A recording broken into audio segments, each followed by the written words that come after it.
Chers participants, rebonjour dans cette édition 100% en ligne de Agile Algéria, donc première édition 100% en ligne. J'ai le plaisir de vous retrouver donc après la keynote d'ouverture de Rafik Mekki qui, j'espère, a été inspirante pour vous. Donc pour cette première session de Rex, de retour d'expérience, donc ça sera pour nous un retour d'expérience formation. Donc de nos deux intervenants qui ont suivi une formation Agile Project Management et donc ils vont nous faire justement leur retour d'expérience.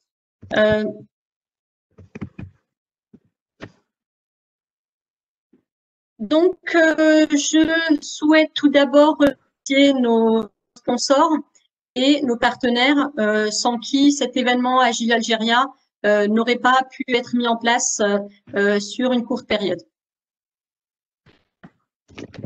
Alors justement, nous avons le plaisir aujourd'hui d'accueillir pour ce retour d'expérience formation deux intervenants, dont notre première intervenante qui est Lila Ben Saïd et Rachid Chabouni. Donc ce retour d'expérience, on l'a intitulé « Sois agile pour co-créer de la valeur ». Alors, avant de donner la parole à nos deux intervenants pour ce REX formation, je souhaiterais vous indiquer que à la fin de ce retour d'expérience, je lancerai un sondage auquel je souhaiterais avoir votre retour, ce qui nous permettra d'améliorer les prochaines éditions de Agile Algéria.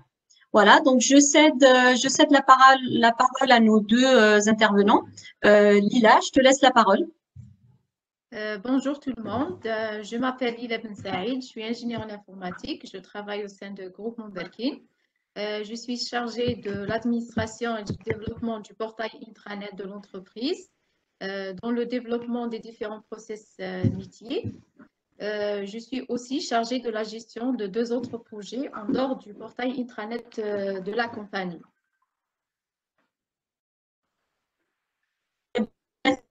Là, Rachid, à toi la parole. Merci Rachida, merci Lila. Je m'appelle Rachid Chabouni, je travaille à Ericsson. Je suis SMI au sein d'une équipe agile de transformation digitale au sein d'Ericsson et je suis basé à Alger. Expérience dans l'agilité, de la motivation à vouloir changer jusqu'à être demandeur de la formation agile, en passant par mon insertion dans une équipe qui était déjà en place et qui a été modifiée et adaptée au Covid-19 avec le travail à distance, tout en soulignant comment j'ai pu appréhender et contribuer à la création commune de la plus-value du business et son impact international. Très bien. Merci à vous deux pour cette présentation. Donc, justement, pour alimenter notre échange, on va avoir un système de questions qu'on posera à nos chers intervenants. Et puis, n'hésitez surtout pas, chers participants, justement, à poser vos questions, à poser toutes vos questions dans la zone de chat. Donc, on dédiera une dizaine de minutes à la fin de ce retour d'expérience pour répondre à vos questions. Voilà. Donc, Lila, justement, on se pose la question justement par rapport à ce titre, justement qu'on a évoqué pour votre retour d'expérience, qu'on a intitulé « Sois agile pour co-créer de la valeur ». La première question qui nous vient, c'est comment finalement es-tu arrivé à la formation agile, Lila? Bon, dans la perspective de former une équipe projet pluridisciplinaire au sein de Groupe Mondelkin, donc j'ai bénéficié d'un long cursus de formation sur la gestion de projet, donc l'agilité en faisait partie. Un des projets sur lequel je travaille déjà, qui consiste en la mise en œuvre d'un portail décisionnel pour le suivi d'état d'avancement des objectifs stratégiques de la compagnie, a été utilisé comme un exemple durant les séances de travail des workshops de la formation agile. Donc, ce projet donc, a été déjà démarré et représenté quelques frustrations, telles que la vision qui n'est pas précise et claire, c'est-à-dire le demandeur métier n'a pas une idée précise par rapport à sa demande.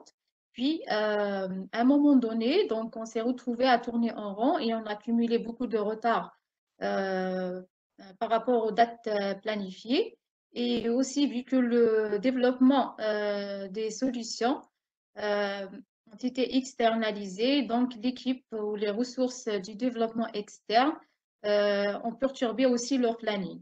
C'est-à-dire le planning a été aussi perturbé. Merci, Rachida.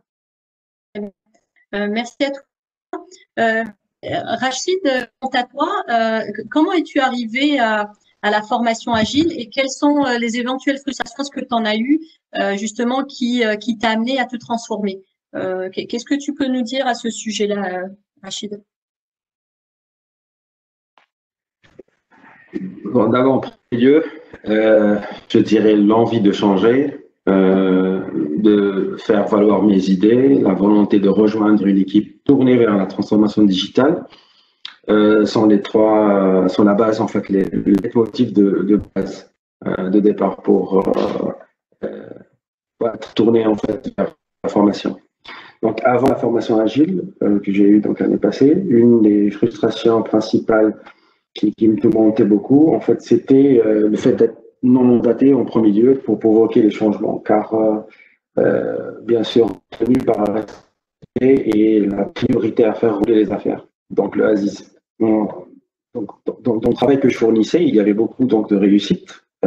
Certes, il y avait beaucoup de réussites, mais il y avait également des imperfections, des résultats qui n'étaient pas satisfaisants, mais dont il était question de les prendre dans un processus d'amélioration quelque part. Cela me frustre de voir parfois les choses s'échapper à l'organisation dans laquelle je travaille, et accepter de rouler dans le ASIS. C'était comme être coincé dans l'opérationnel en quelque sorte.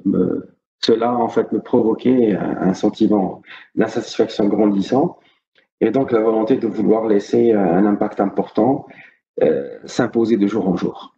C'est ça en fait qui poussait vraiment à la formation digitale.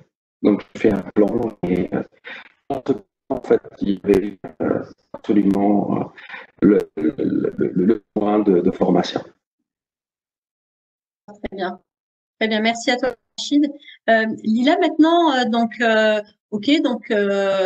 tu t'es lancée dans cette formation agile qui faisait justement partie de ce projet-là de formation de gestion de projet.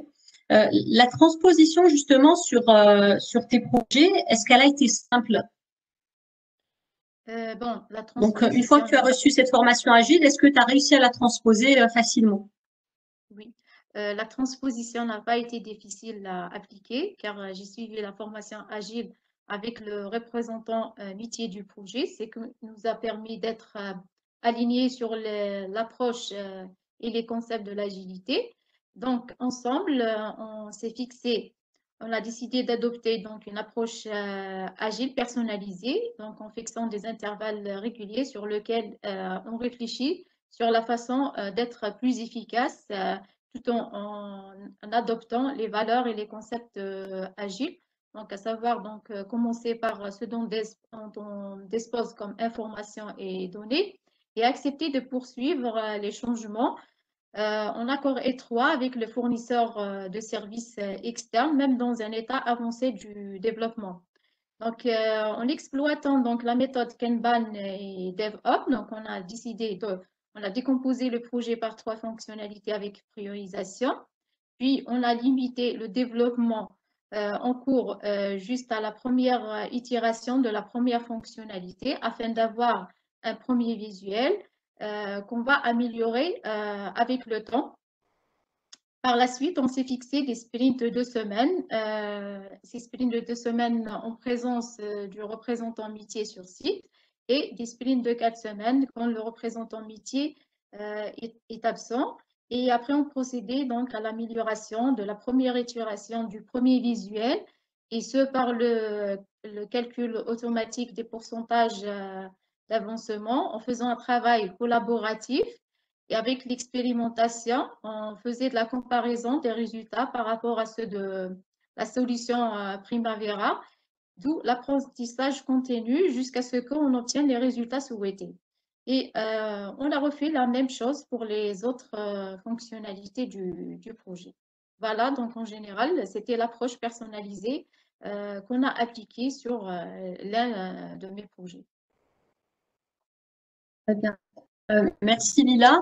Rachid, quant à toi, est-ce que la transposition, donc tu as reçu cette formation à laquelle tu es arrivé, est-ce que la transposition sur le projet ou les projets sur lesquels tu étais, est-ce qu'elle a été facile, est-ce qu'elle a été simple?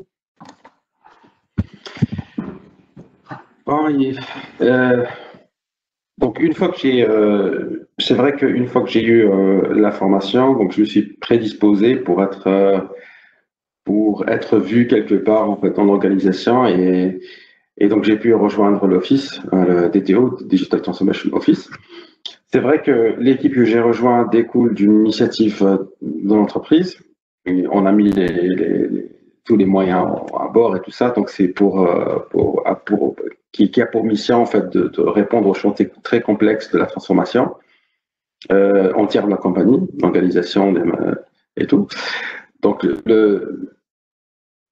je dirais au départ en fait le product owner, il a porté son aval pour ma sélection essentiellement par 3 choses. D'abord, le fait que j'avais passé cette formation, et puis une compétence spécifique qu'il cherchait, et puis motivation. Donc c'est surtout ce dernier qui est important. Et ce dernier ainsi que tous les autres stakeholders, donc ils ont vite fait remarquer la variété d'expertise que je pouvais mettre à disposition, et cela a apporté un soutien à notre équipe et aux autres équipes axées sur les autres initiatives connectées. Parce que on a l'office, on a les initiatives, il y a plusieurs équipes qui sont interconnectées entre elles. Donc, ce donc a donné de la maîtrise, de l'adaptabilité de plus, et ça m'a donné une compréhension concrète de ce qu'est l'état d'esprit et de la pratique en fait d'Agile.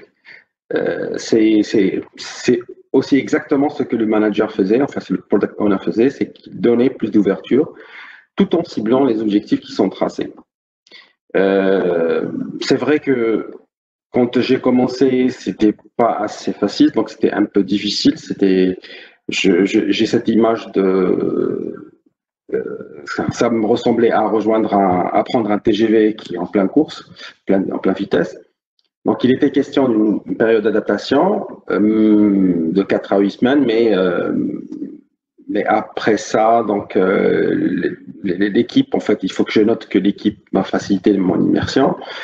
Par une intelligence très remarquable. La flexibilité trouvée dans l'équipe était pour quelque chose dans la prise d'action rapide, donc être actif déjà au premier sprint, au milieu du sprint, dès la première semaine d'observation.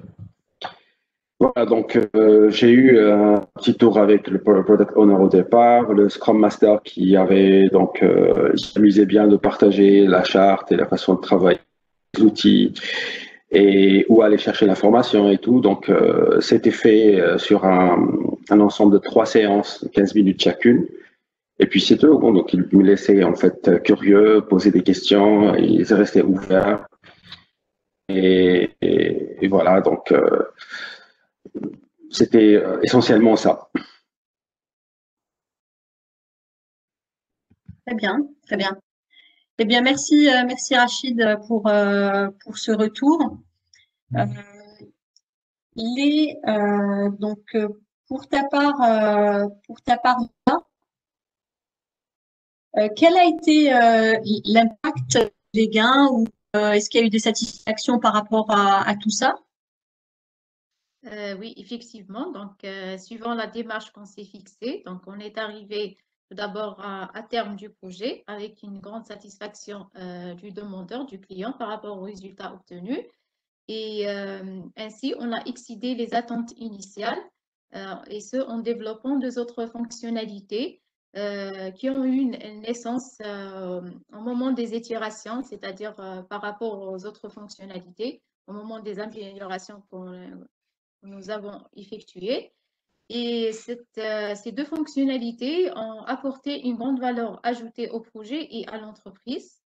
Par contre, sur le plan de l'équipe, donc on a développé un mindset agile dans la vie quotidienne du travail et du relationnel. Très bien, très bien. Merci Lila. Rachid, quels sont les impacts ou les gains et les satisfactions sur le plan personnel, éventuellement sur l'équipe, de l'adoption de l'approche agile? D'abord, je parle pour ma part. Sur le plan personnel, je pense être marqué à jamais par la transparence, le degré d'écoute, le respect dont témoignent les membres de mon équipe ainsi que les autres équipes interconnectées à un autre. Le sentiment d'être écouté, respecté et considéré n'a jamais été aussi élevé pour moi. Donc, me sentir faire partie d'un groupe ambitieux pour le bien de l'entreprise entière est une satisfaction incroyable. Sur le plan de l'équipe ou on va dire de DTO, je fais partie de Lighthouse, plusieurs Lighthouses, donc les initiatives qui font partie de l'Office. C'est un pas géant dans la réalisation de la transformation de la compagnie, avec une profondeur et une complexité incroyable. Avant, c'était éparpillé et moins orchestré. On peut trouver un domaine plus avancé qu'un autre.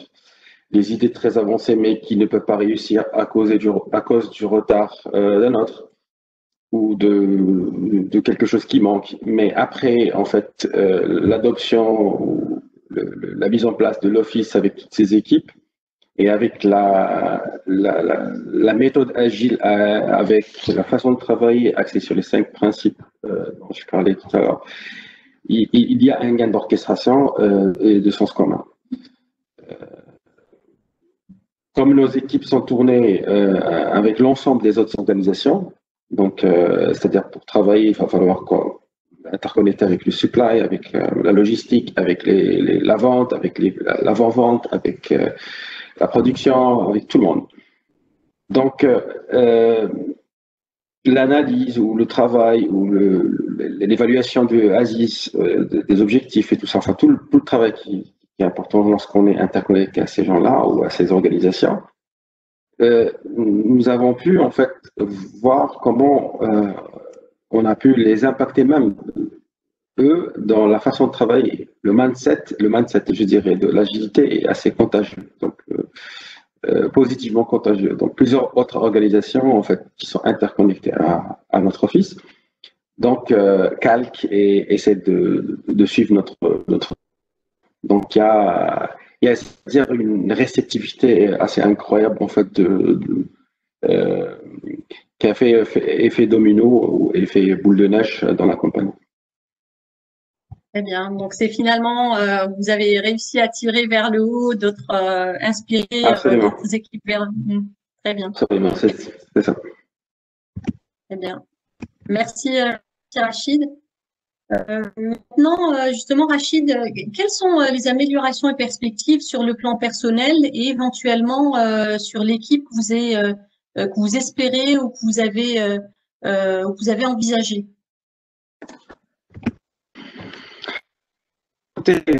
C'est une très bonne question. c'est-à-dire notre Bible, c'est notre façon de travailler s'appuie sur ce qu'on appelle nous les shared norms, les règles qui sont axées sur cinq axes. Le focus, il faut qu'on ait toujours le focus sur les réalisations d'objectifs, les OKR et tout ça. L'efficacité en fait dans le travail et la communication. Le processus d'amélioration qui est vraiment le cœur dans notre travail, et puis le respect de l'environnement et des tools. Je dis l'environnement, c'est en fait toutes les compliances et les adherence de la compagnie dans toutes les dimensions, financières, légales et tout. Donc, en gros, pour comment dire, toujours avoir cette amélioration continue dans le cœur et pouvoir détecter toutes les bonnes et mauvaises pratiques et comportements. C'est-à-dire, on se fait toujours des rétro après rétro, dans toutes au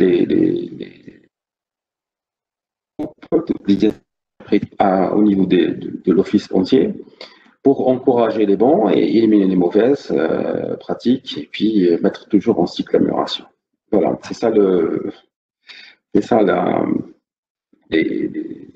le plan en fait, qui comment dire, qui est tout le temps en amélioration continue. Pour moi, en fait, pour réussir d'abord un projet agile, il faut démarrer à partir de la satisfaction du client, c'est-à-dire du focus. Il faut avoir le focus sur où sont ses objectifs. Il faut aussi progresser, en fait, ou avancer à la fois par une étape, c'est-à-dire juste pour entre rapidité et précipitation. Donc, il faut vraiment être rapide, d'accord? Mais bon, il ne faut pas se précipiter non plus. Donc, on ne peut pas tout faire en même temps. Donc, il faut aller étape par étape. Il faut aussi favoriser... on t'entend pas? On t'entend. On t'entend. Il faut favoriser donc, la transparence. Pour moi, en fait, j'étais très agréablement surpris par ça. Donc, la transparence pour une meilleure collaboration et avec un degré de responsabilité qui sera à la donc tout ce qui concerne en fait comment la communauté enfin on est grand, on peut compter sur nous et tout ça, et comment on peut compter sur nous et tout ça. Donc il faut dire les choses telles qu'elles sont, dans le respect et l'objectivité. Il faut aussi, c'est très important, en fait, je l'ai vu aussi dans ma sélection, mais je le comprends maintenant très bien, c'est s'entourer des gens motivés et qui sont capables en fait de s'auto-motiver.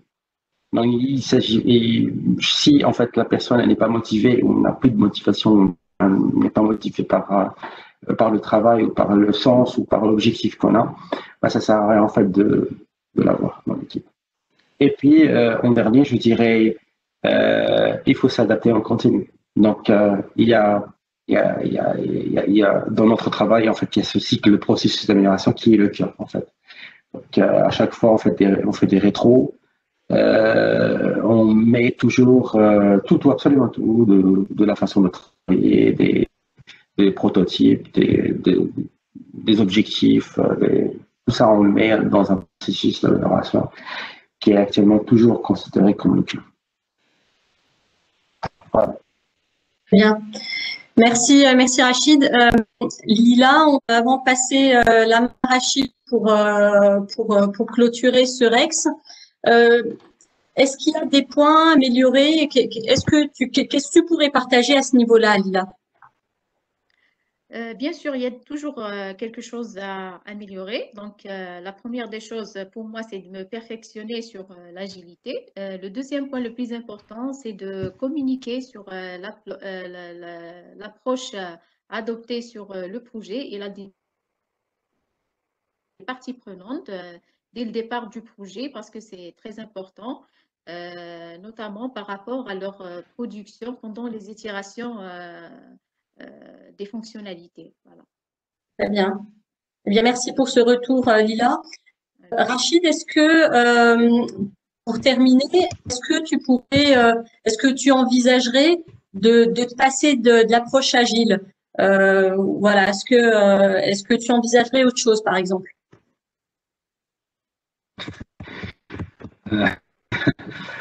Ok, bah, écoutez, après avoir goûté pleinement à l'approche agile, dans un office en fait assez important pour l'entreprise, en fait, qui prend en fait le programme de transformation globale de l'entreprise.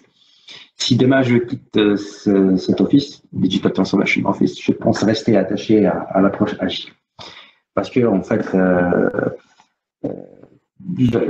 comme je disais, j'avais donc goûté à ça et ça me plaît vraiment ça me plaît en fait d'être dans cette équipe parce que d'abord parce que je suis entendu, mes idées en fait sont entendues, je partage, je dis les choses franchement, on compte sur moi, je suis responsabilisé, je suis vraiment en un mot, je me suis adapté très rapidement donc, à cette façon de faire, de travailler, à la transparence, à la responsabilité, à la confiance qu'ils ont sur moi, à la confiance que j'ai en eux, à la donc, praticabilité des mes idées. Donc, en fait, c'est pas, il s'agit de parler, mais en fait, parler, en fait, en même temps, arriver à connecter les choses jusqu'à ce qu'on les réalise. Donc, c'est vraiment la practitioner, comme on dit en anglais. Donc, je suis arrivé à devenir, en fait, le digital practitioner. Il ne s'agit pas, en fait, de pratiquer, en fait, de dire des idées théoriquement comme ça, mais vraiment de les mettre et de trouver le moyen, en fait, pour les réaliser. Donc, l'approche, finalement, permet juste de mieux appréhender les choses, à mettre les moyens, appréhender en fait les moyens inconnus, vraiment, tout en étant resté fixé sur les réalisations d'une façon progressiste. Voilà. Donc, Très bien, merci. Je pense faire avant. Merci Rachid. Lila, voilà, qu'est-ce que si tu dois retenir quelques points pour la réussite d'un projet qu'on mène en agile, qu'est-ce que ce serait pour toi? Donc, pour moi, l'approche agile, c'est une approche indispensable dans le cas où les projets, ont des visions qui ne sont pas claires, c'est-à-dire la vision n'est pas claire, donc il faut toujours adopter l'approche agile parce que cette approche, ce processus, il change pour l'avantage concurrentiel du client. Donc, je voulais dire que donc, le demandeur ou bien le représentant métier ne maîtrise pas, ne sait pas exactement ce qu'il veut avoir comme résultat vers la fin. Donc, c'est très intéressant d'adopter cette approche au lieu de la méthode traditionnelle. Ouais. Très bien, merci Lila. Merci Rachid, merci Lila. Donc, on va passer maintenant à la session des questions-réponses. Donc, nous avons quelques questions émises par nos participants. On va commencer par Lila. On nous pose la question. Donc, on pose la question comment est organisée l'entreprise qui t'emploie, dans laquelle tu collabores? Bon, je travaille au sein de Groupe Montberkin. Donc, le Groupe Montberkin, c'est une association entre Sonatrach et Occidental. C'est une compagnie américaine. Donc, on travaille dans le domaine oil and gas. Donc, on suit le régime de travail et système 4-4, c'est-à-dire on travaille 4 semaines et on se repose 4 semaines. On a la direction IT qui est composée de services. Donc, il y a le service IT, donc il y a une équipe application. Et moi, je fais partie de cette équipe. Je suis responsable comme j'ai déjà expliqué, sur le développement des processus métiers et la gestion d'autres projets en dehors du portail intranet. Très bien. Merci Lila. Et puis justement, la question donc qui vient juste après celle-ci, donc par la même personne, est-ce que la hiérarchie était sensible à cette question de l'agilité? Et donc autre question aussi, c'est est-ce que vous comptez le généraliser aux autres départements? Oui, effectivement. Donc, la hiérarchie était très sensible par rapport à cette agilité, c'est-à-dire ce qui est intéressant est que le management IT, c'est des personnes très calées, très compétentes, qui sont qui ont des compétences sur la gestion de projets et beaucoup plus sur l'adoption de l'approche agile. Donc, ils nous poussent toujours à y aller de l'avant et on reçoit toujours de soutien par rapport à ça. Et je compte bien sûr généraliser cette approche et vu que, comme je l'ai mentionné tout à l'heure, donc il y avait toute une équipe pluridisciplinaire qui a été formée sur la gestion de projet dont l'agilité en faisait partie. Donc cette équipe était en charge et est responsable de faire promouvoir l'agilité sur tous les projets dont la vision n'est pas claire. C'est-à-dire parce qu'on ne peut pas utiliser l'agilité dans tous les projets, dans tous les types de projets, mais peut-être on peut aussi l'utiliser à une étape donnée, à une phase donnée dans un projet, même si on utilise la méthode traditionnelle. Voilà. Merci pour ta réponse, Lila. Il y a un participant qui nous demande quelles sont les plus-values de la méthodologie agile en comparant cette dernière avec la méthodologie classique de la gestion de projet. Est-ce qu'il y a des plus-values justement en adoptant agile?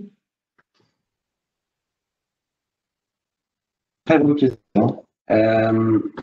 On a tendance peut-être à lier la méthode agile pour le développement de software, mais on peut dire que c'est vrai, mais en même temps, c'est pas seulement réservé au développement de logiciels. Je dirais un des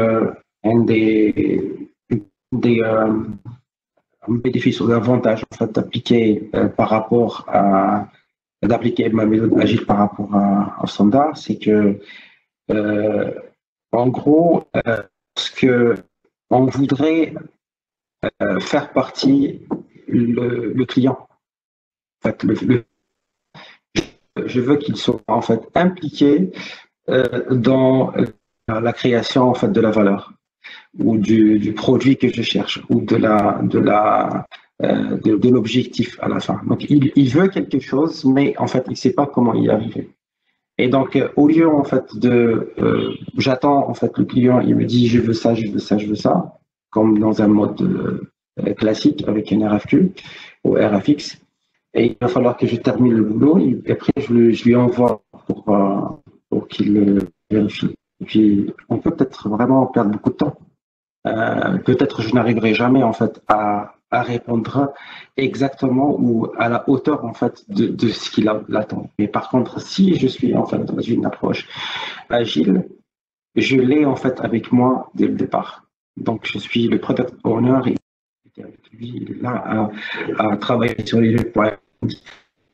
Il n'est pas là seulement pour dire oui je fais tout. C'est pas quelqu'un pour prendre en fait toutes les demandes en fait, du client pour challenger, pour comment dire, mettre le portfolio, il est là pour qu'il drive avec les capacités qu'il a et qu'il trouvera le moyen en fait pour y arriver exactement étape par étape avec le client.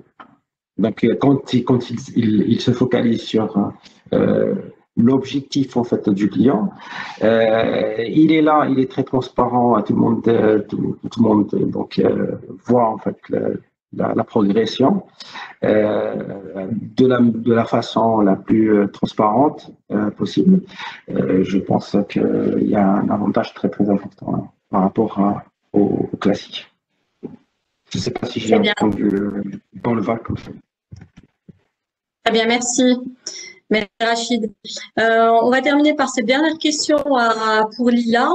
D'un de nos participants, est-ce que la transition vers l'agile, vers la méthode agile était facile et est-ce qu'il y a eu de la résistance au changement? La l'avantage pour nous dans cette transition est que quand j'ai suivi cette formation agile, donc il y avait aussi le représentant métier qui représentait le demandeur de ce projet. Donc, vu qu'on s'est aligné sur les concepts et les valeurs de l'agilité, ça nous a aidés, c'est-à-dire à travailler ensemble et on n'a pas trouvé de résistance côté client interne.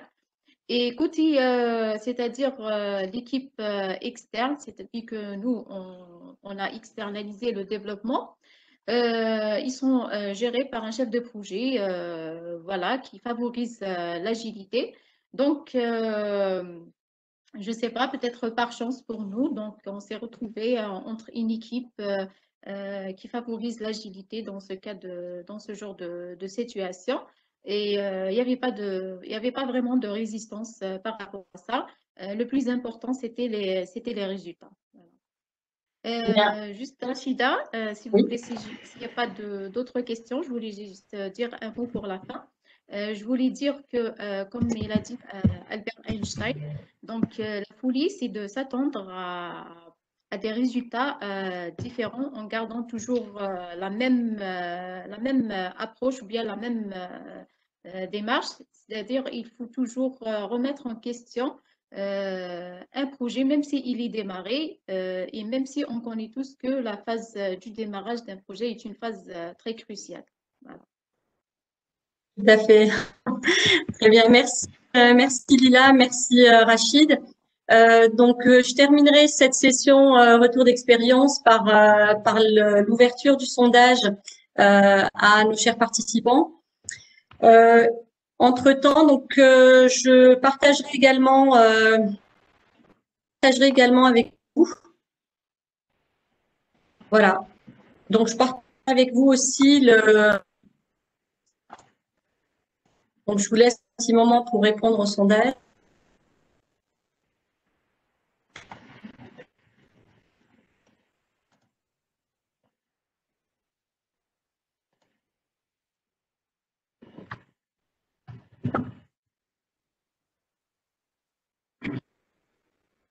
Donc, je tenais à remercier, avant d'afficher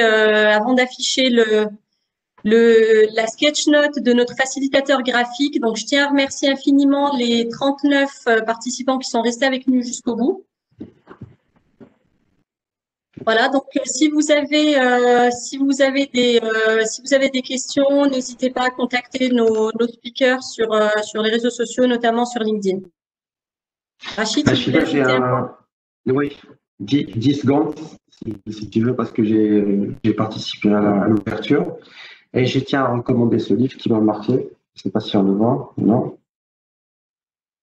On ne le voit pas, non. Non, désolé. Alors, c'est The Science of Serendipity. Donc, c'est Matt Kingdon. Je l'ai rencontré personnellement il y a 6 ans. C'est quelque chose qui parle en fait de comment détecter, comment déclencher plutôt l'innovation, en fait, la promesse de l'innovation. Parce qu'on parle de l'innovation, en fait, c'est le cœur en fait de la transformation elle-même. Donc, c'est quelque chose qui m'a vraiment beaucoup marqué. C'est pas très philosophique. C'est entre la philosophie et la pratique. Donc, c'est quelque chose que j'aimerais bien recommander si on a besoin, enfin, si on a le temps de lire et enrichir. Très bien. Eh bien, merci Rachid, merci Lila. Donc, je ferme le sondage. Et puis, donc, je vais partager la sketch notes réalisée par notre facilitateur graphique, Philippe. Voilà, donc je vous laisse essayer. Sachez que toutes les sketch notes sur le Rex Scrum de Slimane Debbouze et sur la conférence de Laurent Sarrazin. Donc, sachez qu'elles seront disponibles, ces dessins, ces facilitations graphiques seront disponibles sur LinkedIn. Encore une fois, merci à vous tous. Donc, je vous invite à aller sur un autre REX ou une autre conférence ou un atelier. Donc, ça débute dans quelques minutes. Merci à tous. Encore une fois, Rachid, merci Lila, merci à vous tous.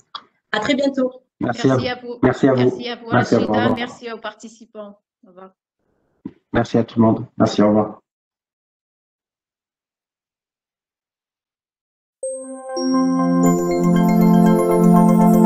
you.